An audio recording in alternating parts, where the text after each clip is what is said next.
So because you mentioned, for example, how much, say, Hillary and Obama have changed their tune from prior speeches where they were hard-nosed about not letting in anyone who's a criminal into the country, having secure borders, all that stuff. So why did they change their tune? The reason is that they discovered that those people vote for them. That's why they want the open borders. Because if you let people in, they know the Democrats let them in, they'll vote for Democrats. Yes. If you allow them to vote. Which they're actively doing. They turn a blind eye to illegal voting. Well, California literally doesn't allow you to show your license. California and New York have made it illegal to show your photo ID when voting. Thus, effectively, they've made it impossible to prove fraud. Impossible. They've essentially legalized fraudulent voting in California and New York and many other parts of the country. There's no rational explanation that I've ever seen anyone give as to why that would be the policy.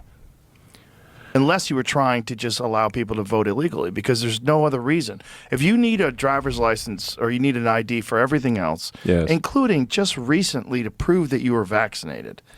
The same people who are demanding that you have a vaccine passport and are the same ones saying you need no ID to vote.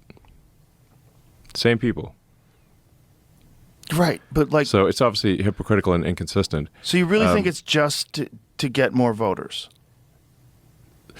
If you want to understand behavior, you have to look at the incentives.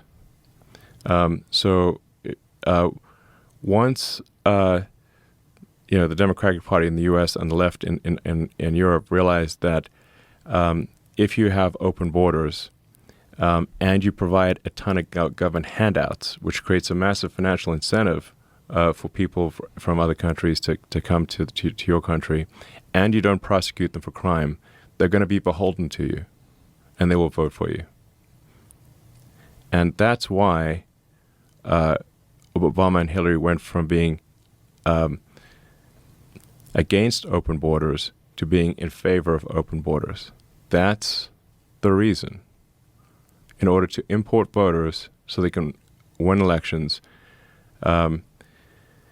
And the problem is that has a negative runaway effect. So if they get away with that, it is a winning strategy. If they are allowed to get away with it, they will import enough voters to get supermajority voting, and then there is no turning back. We talked about this before the election, and then yes, you literally pointed towards the camera, you faced the camera and said that if you do not vote now, you might not ever be able to do it again.